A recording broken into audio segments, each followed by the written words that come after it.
YouTube, how's it going? The Goat House is back. Today, we are ranking every single NFL receiver core from 32 to 1. This includes the entire unit, the starters, rotation using receivers and tight ends here. On the screen, on the graphic, I'll show kind of the big five for each team, but the rotation, other rotation pieces will play a factor there as well. So really excited about this one. This is based off how I think they'll play the upcoming season. We got all kinds of videos like this, rankings, predictions, and more to come. Full NFL coverage here, so please like, subscribe.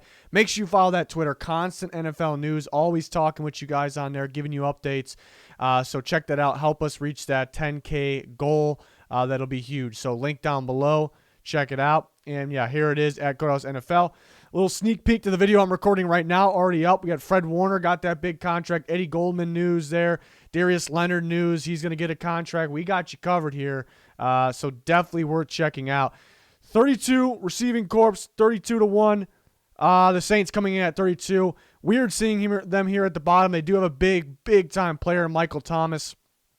And then after that, they're hoping to, they're banking on some guys stepping up, but, mainly because their cap situation this offseason that we're in actually is the reason why it looks like this.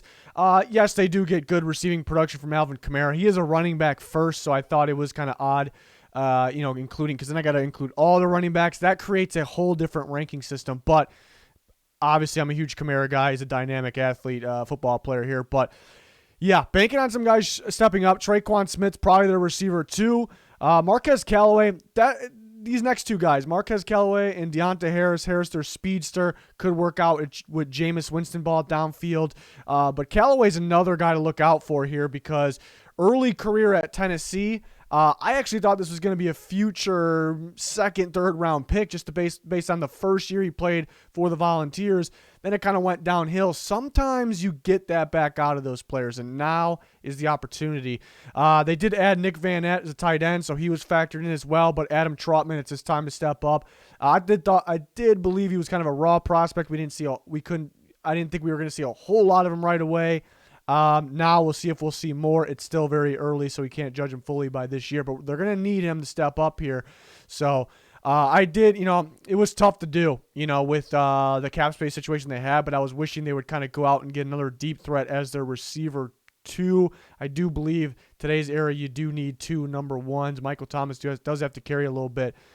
31's going to be the Texans.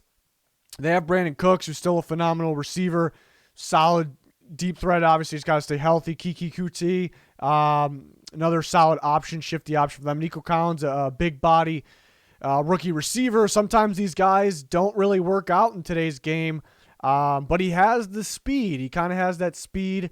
Even though he has that speed, he didn't get a whole bunch of separation. So that is kind of the question. Can they use that athletic ability that he has, rare for his size, and kind of create separation out of him? So that's on the coaching staff there. Randall Cobb, not much left in the tank for him. Also has to stay healthy. And then Jordan Akins will be their tight end, of course. So I guess health is kind of, if Cook stays fully healthy, he's a big-time player and kind of helps this group, a little bit of a carrying situation he has to do there. They come in at 31. 30 is going to be the Detroit Lions. They got a big-time tight end, TJ Hockenson. Love him. They have Darren Fells as well, who they added from Houston.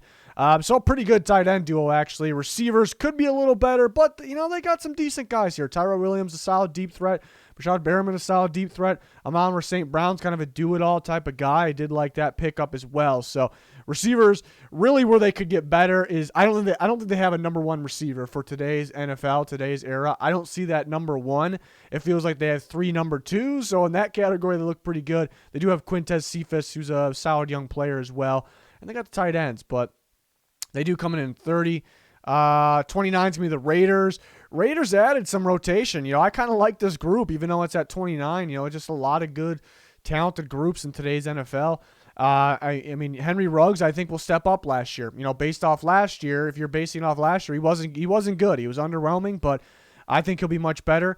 Hunter Renfrow, they have as a slot receiver. John Brown, they bring in. Durability is definitely a concern there, but a very solid deep threat. Brian Edwards, rookie last year. Could he step up? They also have Willie Snead. He's been declining a little bit, but another solid option. Zay Jones. They have Darren Waller at tight end, who kind of carries this group quite a bit. Freak of a tight end. And Foster Moreau is the guy to look out for. So maybe some depth here. They got they got ball players here, but it does feel like Waller's carrying a little bit, but hoping Ruggs can step up this year.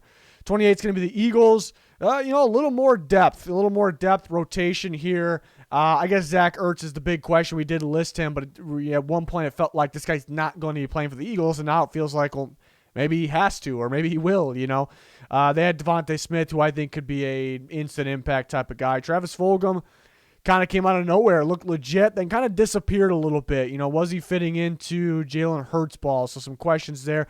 Questions with Jalen Reagor, but he's such a talented receiver athlete that I think he'll work out. Just not a whole lot of expectations, but he's solid underneath. He's solid in terms of the deep threat ability. And they have a tight end duo. Goddard needs to prove a little more to me. I know there's a lot of people jumping on the Goddard train, probably because he's going to get more reps this year. To me, he's solid. To me, he's got to prove a little bit more. And they had John Hightower last year out of Boise State. He was a little inconsistent this year, but I kind of liked him as a prospect. In a way, he still is a prospect. So could guys like that step up, perhaps? So maybe a little better, definitely a better of a group than what we've seen in Philly for, it feels like, some time now. It's been a struggle. 27 is going to be the Colts. Michael Pittman, impressive rookie year. T.Y. Hilton stayed fairly healthy for him. Still a solid player there. Pascal, who actually gets more snaps than T.Y. Hilton. I mean, they like him for blocking and a kind of a possession receiver in a way. I like their tight end group. Doyle doesn't feel as good as he was a few years ago, but it's probably because Mo Alley Cox is better. He's getting a lot better. It's a pretty balanced group. Pittman definitely can be that wow guy, but there's no wow guy right now. Paris Campbell's another guy to look out for there. Can he stay healthy? Definitely a weapon. I think it's a pretty balanced group. Depth is definitely not the issue. Kind of just wish they had that takeover guy, which, again, Pittman could be that. Hilton was that at one point. So we'll see if it all comes together there. 26 is going to be the Jacksonville Jaguars. We got all receivers here as their big five. It's kind of a knock on them. You wish there was a tight end that could include himself in this group, but maybe they're kind of just running more of a spread look with Trevor Lawrence. That kind of says yes, they are. This kind of says yes, they are.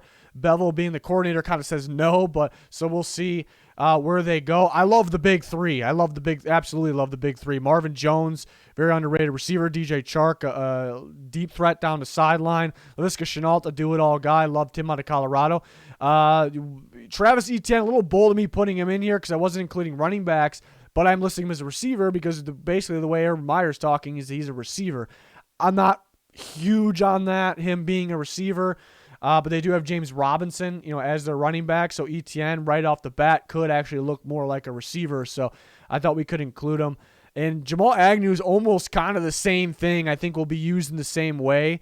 I think those guys will kind of be rotating back and forth, and the kind of the big three over here we'll see them, on the field at the same time a lot. I do really love that big three. I wish they're a little better at the tight end position.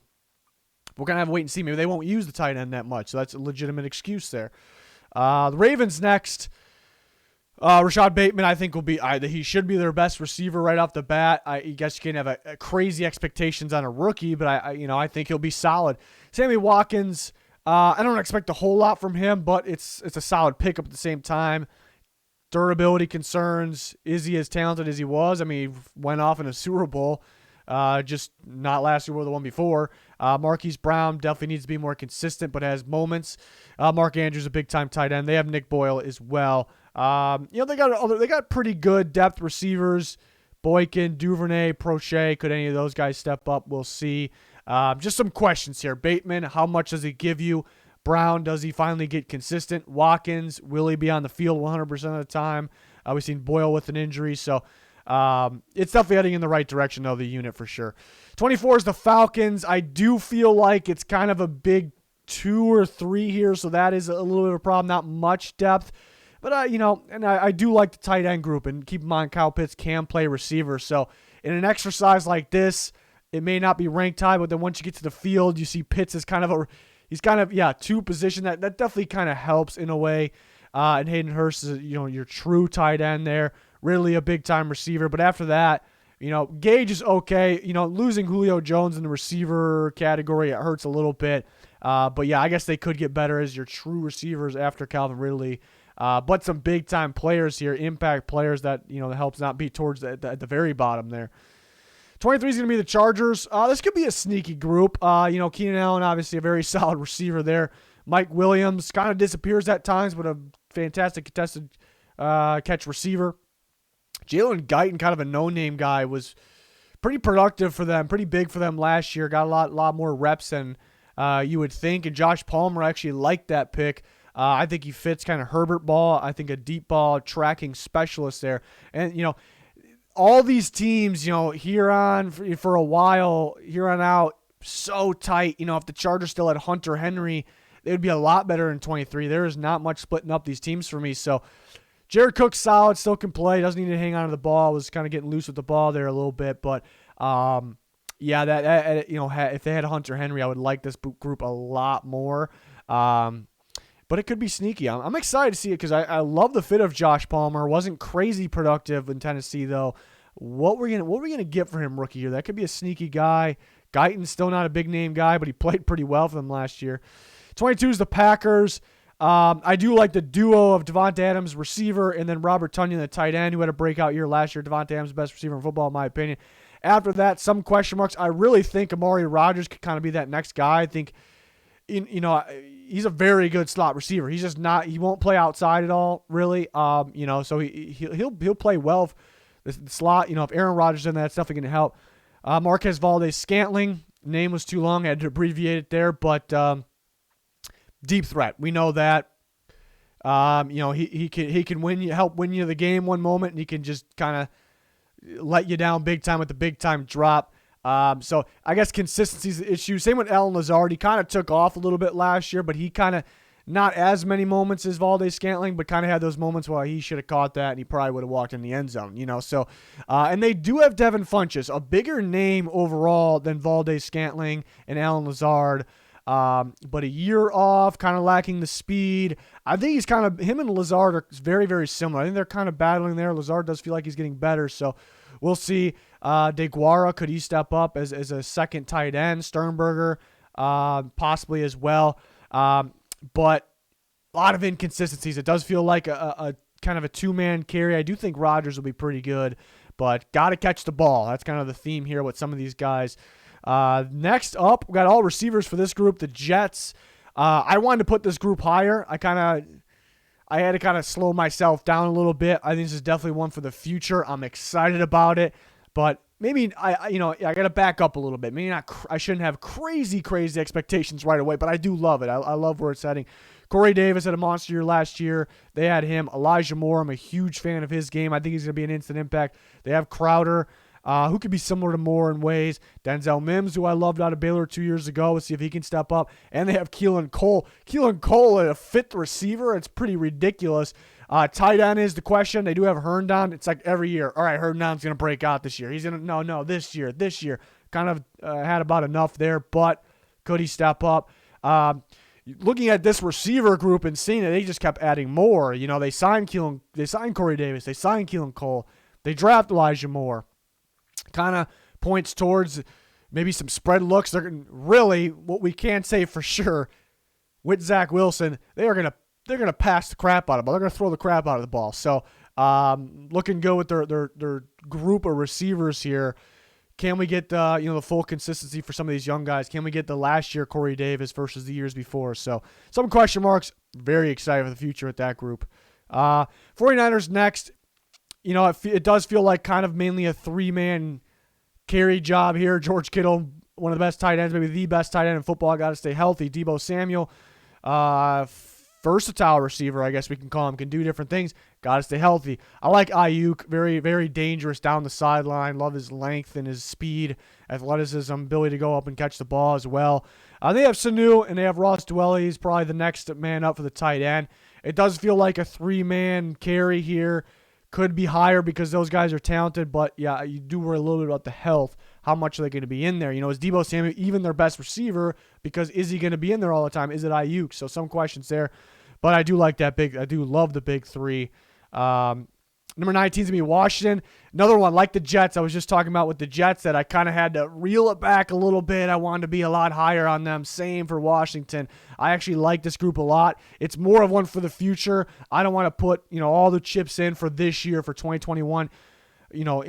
Talking top 10 where I, they're very close to. I think they will be in the future. Terry McLaurin's proven. So that's done right there. We know that. Curtis Samuel was a monster last year. Are we going to get that full thing there? Is that the full-time Curtis Samuel? Cam Sims, a little underrated. He was kind of big for them down the stretch. They had De'Ami Brown, who I love. A big fan of his game. He's a deep ball specialist guy, has that speed, the footwork. How much will we get from him right away? And I love Logan Thomas and where he's come from here, being a quarterback to tight end. Huge breakout season last year. He's actually getting better. So, and you got Humphreys. Don't forget they added Humphreys. They got Calvin Harmon, Gandy Golden. So they got a few guys there. They got some. It's weird because Washington's been probably at the very, very bottom for some years, especially the last couple years. So it's good to see them going from worst to in the middle of the pack here. And I think this is one like the Jets. I think this is definitely one for the future. I think we do this video going into 2022. I definitely expect to have them in the top 10. They got to go out and prove it though. But yeah, I like this one a lot for the future. Next one, interesting one, the Vikings. Why I say it's interesting because they have that big 2 right there with Justin Jefferson and Adam Thielen. We ranked duos very recently for receivers. They were very high on that list.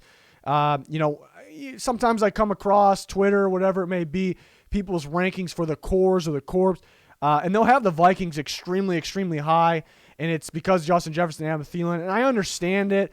But my thinking, if we're ranking the entire core, the guys that get on the field, there's a bit of carrying, I think, going on there. So I couldn't rank them as high as others may. I do love that duo. Chad Beebe a little sneaky there.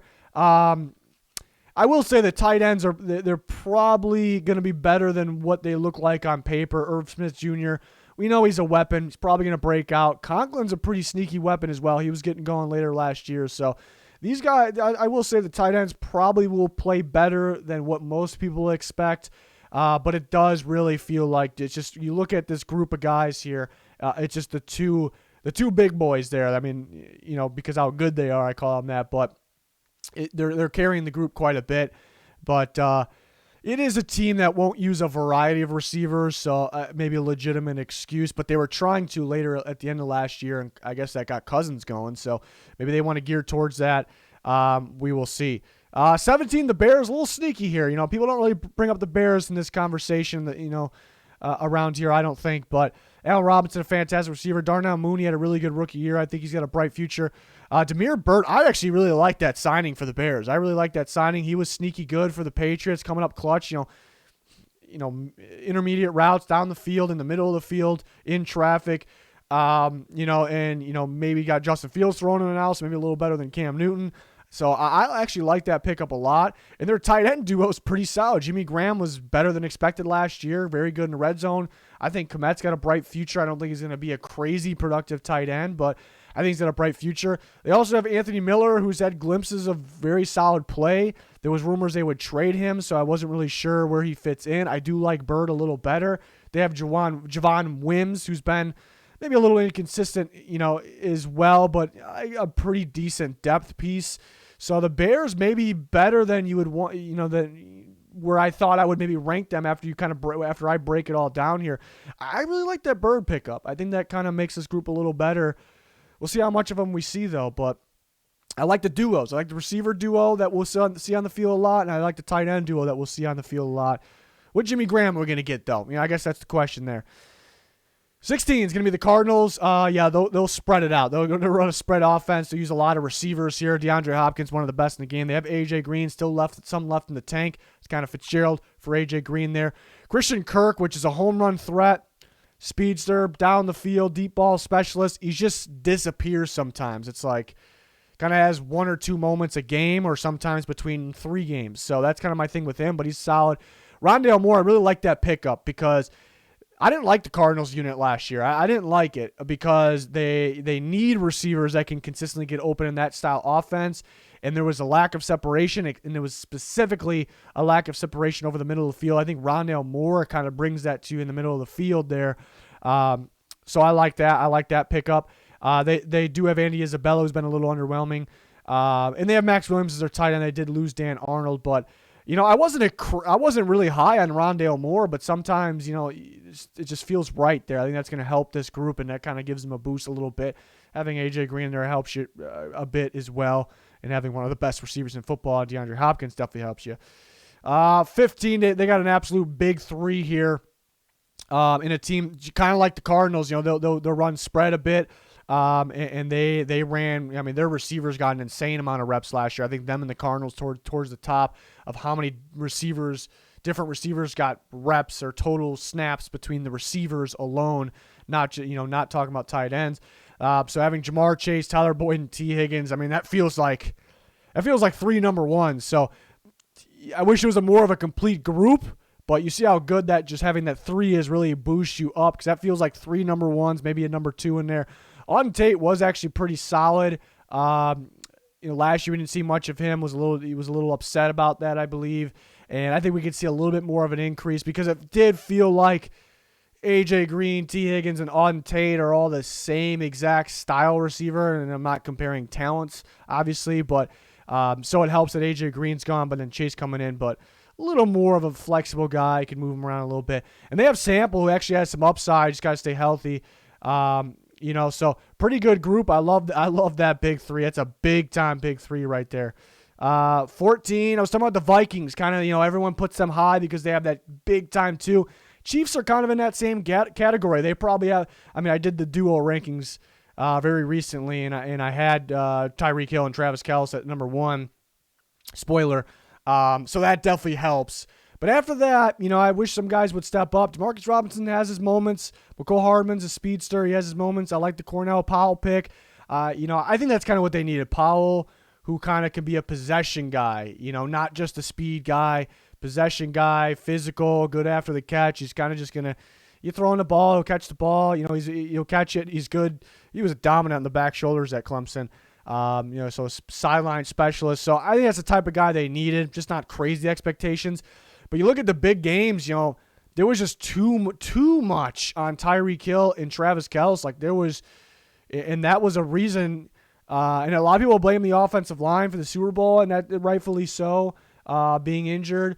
But they put a bracket on Tyreek Hill, the Bucs that is, and they kind of just all right, Kelce is going to go off in the middle, but we'll let that happen. We'll try to stop him after the catch as much as we can, and then nothing else is going to beat us. That's the only thing. So they needed somebody else to step up. They really did, and I guess it would have helped if Watkins was healthy, but it's equivalent because he's gone. He's out of here, and they kind of got the same group here. So I wish they would get better at the receiver position. We'll see how Powell is. I do like to pick up, like I said, but it is a major big two that surely helps them be at 14 here.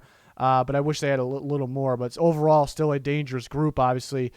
Titans at 13. Another one that kind of has some guys carrying it, but I do like Josh Reynolds as a receiver 3. He really improved last year. That's with Goff throwing the ball. And that offense doesn't really feature a guy like Josh Reynolds either, that Rams offense. So I think that's a pretty good receiver 3. So it's not like Julio and A.J. Brown are carrying completely. Fitzpatrick, probably the receiver 4. Anthony Ferguson, I think, will be a bit better this year. I think better than what his name, I guess, better than what people expect. So that's a guy to look out for. A little bit of carrying from the two, but there are other guys that definitely can play here. So not as much of a carry as some of the other teams we were talking about.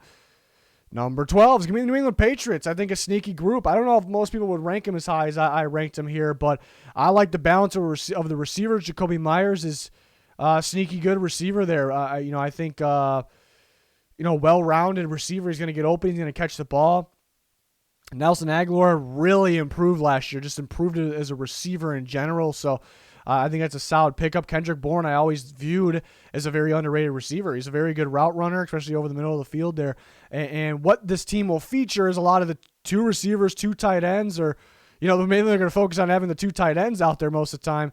And they have the best tight end duo in football there in Hunter Henry and Jonnu Smith, and you can do creative things with Jonnu Smith. So really valued that a lot here. So I love this group across the board. I guess there isn't a wow receiver, but it's such a talented group across the board. It really fits what they're trying to do here. Number 11 is going to be the Denver Broncos. Kind of banking on a lot of guys stepping up, and this this group realistically could be number one. I had a little more expectations than probably what I should have last year. Legitimate excuse, I guess, for them is Courtland Sutton got hurt. That affects everyone. I've always loved Courtland Sutton. Was high on him at SMU there, and he's a fantastic ball player. He's got to stay healthy. Judy's got to catch the ball, but a lot of upside. Hamler's got to stay healthy.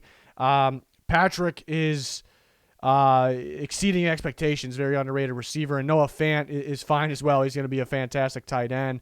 Definitely one for the future and really right now. So it's a very good group across the board. But they are kind of Sutton staying healthy, Hamler staying healthy, Judy catching the ball and progressing like he should because he was a top-tier prospect. So this could be, we have them at 11, but if things play out right, it could be an elite group here. So excited to watch that one. Number 10 is going to be the Giants. They really paid attention to this group here. They had Kenny Golladay, who at any given time could look like a top 5 receiver. Just got to stay healthy. There is a big time player. Darius Slayton, who's been impressive, exceeding expectations. Sterling Shepard, who was starting to kind of get back down to what he was previously. He did that, end of last year, so that's good to see. They had Kadarius Toney, who's kind of your X factor, your shifty guy there. So that's a pretty big 4 right there. You have Evan Engram, who needs to catch the ball a little better in crucial moments. But he is an athletic piece, and they have Kyle Rudolph, who's the red zone piece. So and they have John Ross too. It's a pretty deep group, and they got a big time player in Kenny Golladay. So not much splitting up some of these big teams here, and then they come in the top 10. No more excuses for Daniel Jones because he's got the weapons there. Just need to see them stay healthy. Looking at Golladay, Shepard, and Rudolph and John Ross. Those guys got to stay healthy. Number 9 is the Miami Dolphins, really, really flipping the script here, turning it around completely. Will Fuller, who's a dangerous deep threat. I thought he was getting better every step of the way last year in terms of his route running because, he's always got the separation because of his speed, but now he's adding the route running ability to his footwork ability to his game. That's great. Jalen Waddle, another Will Fuller out there. Health with those guys, going to be a question, I suppose, more so Fuller. Devontae Parker, who is a very good possession, contested catch receiver down the sideline. It's a pretty big 3 right there. Preston Williams is a solid outside receiver as well, and Mike Gesicki's a big-time tight end that's continuing to improve here. So they got a lot better here. They got a lot better, and I guess that really adding Fuller and Waddle, the speed really helps. So a pretty balanced group. A lot of guys that can ball here, and they really fit Tua Tagovailoa's game here. That's fantastic. Steelers coming at 8, another group that is kind of close to being at the very, very top, and they're close here. At number 8, Juju Smith-Schuster. We've seen monster seasons. We've seen underwhelming seasons, I think mainly based on the style of system that they have. So we'll see what kind of Juju Smith-Schuster we get here this year, but a fantastic receiver. Chase Claypool had a ridiculous rookie year. Deontay Johnson, I even compared him before he was in the league to a poor man's Stephon Diggs. He has that route running footwork ability, big play ability. He's just got to catch the ball. Very underwhelming last year because of the drops. And James Washington, their deep threat, and they have Eric Ebron. They also have Freiermuth as well, who could overtake Ebron for that spot right there, that big time tight end. I think they'll favor more of the veteran there, Ebron, especially early. So we'll see. Love the big 4 of receivers. It's just kind of consistency and catching the ball kind of go together here on if those things pan out in a positive way, Steelers realistically could be number 1. They really could be. So, mainly looking at Johnson added quite a bit of drops, Ebron some drops, kind of a dive in production for Smith-Schuster there. So we'll see what we get, but it's an extremely talented group here, why they're at number 8. Number 7, I feel like I'm going to surprise people with this. I actually really love this group. Nobody really talked about the Panthers. We're talking about the receiving cores here. I love this group. Why? Because they got some talented guys at the top, but their depth is actually ridiculous. Once you sit down and really take a look at it. But DJ Moore is a fantastic receiver, underrated receiver, a do-it-all type of guy. He's your playmaker. He's evenly underneath or, getting the ball, a screen pass, end around, evenly that as a downfield guy. Robbie Anderson really stretches the field. He's that sideline deep threat guy.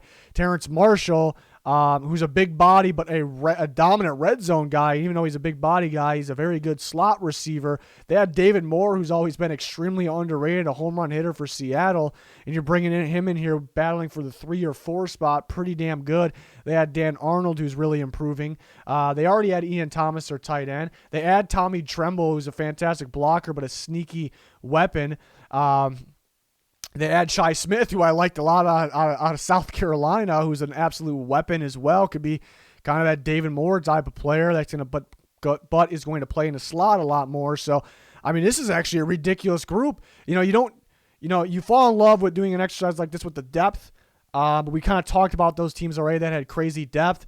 But then you look at the teams that have that depth and they have the big time players at the top, and the Panthers got it. So, really no excuses for Sam Darnold.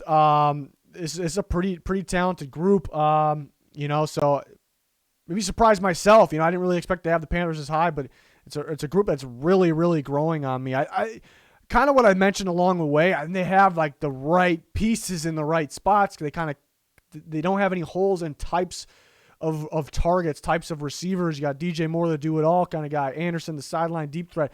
Marshall is a dominant red zone guy. He can play in the slot, can give you length in the slot. Shi Smith can give you that speed, quickness from the slot.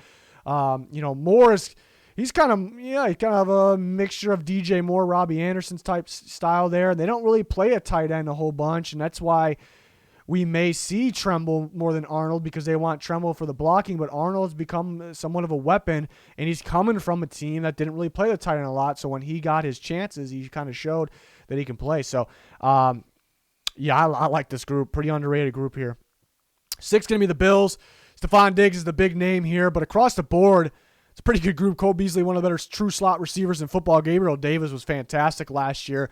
I did like his tape out of Central Florida a lot. It was just kind of the same thing over and over again. Sometimes those guys don't work out in the NFL. And what that was, where he either ran a go or a comeback, mainly a go down the sideline.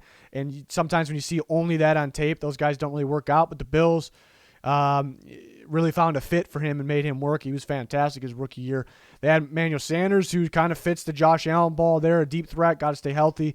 Then Dawson Knox, a solid tight end there.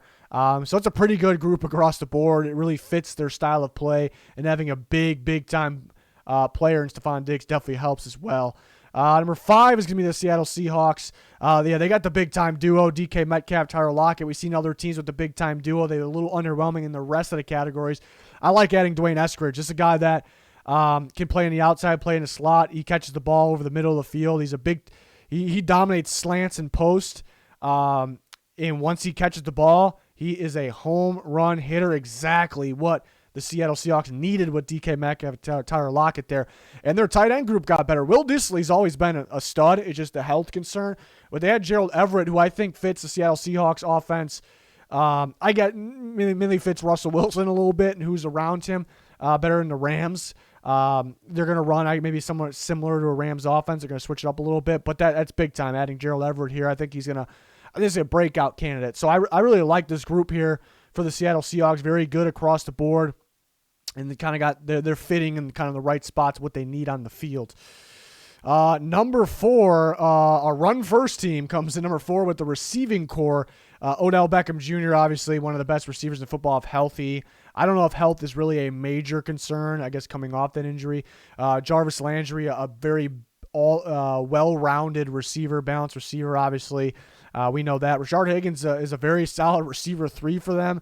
And they have, to say the tight end duo, they might have the tight end trio. Austin Hooper. I think Austin Hooper is going to be much better this year than he was last year. Solid last year, but a little underwhelming at the same time. It's kind of a good problem to have. A little underwhelming, but he was already pretty good. Like, we expect more. If we get more, that is insanely good. I think they will. Harrison Bryant, they were using him more and more as the season went on. Kind of a balanced guy as well, all-around guy. I think he'll step up this year. They have David Njoku, who's that receiving threat as a tight end. When you look at the receiver position, they added Anthony Schwartz, that speed demon guy that I think will kind of get going more and more as the season goes on. And Donovan Peoples-Jones stepped up as well down the stretch of the season when they needed to. So it's a pretty deep group, but you got the big-time players. You have the big-time receiver duo. You have the tight end duo. So and you got guys that are getting better. as a unit here. So I really like the Browns group for sure. Cowboys coming in at 3. They have such a big 3 here, but they do have a very solid tight end duo. It's interesting to see because Jarwin was kind of that guy, and then he got hurt, and Schultz really took over. Who's going to be more of that guy? They got both of them to play with there, so that's fantastic. That receiver trio is just ridiculous. I think anybody can argue that CeeDee Lamb could overtake Mari Cooper, and that's a good situation there because they're 2 receiver ones. I think they're going to be lights out with Dak Prescott. For some reason, I was going to say DK Prescott. Dak Prescott, as long as he's healthy, so that I'm expecting it. Not another one that recently injured, but don't really have injury concerns labeled on him. And Michael Gallup, could be receiver 2, receiver 1 for some teams as well. Clutch receiver down the sideline. So yeah, it's a good group across the board, and having that big 3 here definitely helps. Number 2 is going to be the LA Rams. I love this group. It's so deep, and it's got the big-time talent at the top as well. The big-time duo in Robert Woods, and you have Cooper Kupp, part of that duo, of course. Any given time, one could be better than the other. They had Deshaun Jackson, that speed, deep threat. Van Jefferson's second year. Expect kind of a step up here. Extremely good route runner, consistent receiver there, so I like him. Don't forget about Tutu Atwell as well. Another Deshaun Jackson type guy, but they're going to get more creative with Tutu Atwell in the backfield, kind of underneath. It's tough not to list him because they have a plan for him for sure. They have Tyler Higbee, who's an improving tight end. And don't forget about Bryson Hopkins. Didn't see much at all of him last year. I think he's got a future. He's a dynamic tight end there. So this is a ridiculously deep group here with some very good talent, and they kind of have everything here across the board and what fits their system, what fits kind of Stafford ball here. So the Rams coming in at number 2, and got maybe the 2 NFC favorites at the top here. The Buccaneers coming in at 1 shouldn't really be a surprise. Mike Evans at 1, Chris Godwin. You can argue that Mike Evans and Chris Godwin are that big-time duo, or you can argue Mike Evans and Antonio Brown is that big-time duo, or if you want to go receiver tight end, Mike Evans and Rob Gronkowski, maybe that's the duo. So that's a good situation. I think people are forgetting how talented Antonio Brown is. See him full season now. I think Chris Godwin will be better. Definitely will be better than he was last year for sure. Really just broke out 2 years ago, so he's just getting going. Obviously, Gronkowski still a dominant tight end. They have O.J. Howard back, an athletic receiving tight end, and Cameron Braid as well. So then you get back into the receivers. Scotty Miller was actually a crucial piece for them down the stretch. Tyler Johnson is a very well-rounded receiver. Great hands, catch the ball over the middle of the field. So it's another receiver that's very solid and just only going to get better. So yeah, they're just they have the big time duo, trio, maybe quad if you're including a tight end there, and they have the extreme depth as well. It helps they have Tom Brady throwing to them. So yeah, the Buccaneers shouldn't really be a surprise coming at number 1. But yeah, that's the 32 receiving cores there. Let me know your guys' thoughts in the comments, your rankings if you got them. Also follow our Twitter. That's much appreciated. You can help us out trying to reach that 10K goal. A lot going on there. Make sure you like, subscribe to our channel. It's going to do it for this one, though. Thanks, everyone, for watching. Goodbye.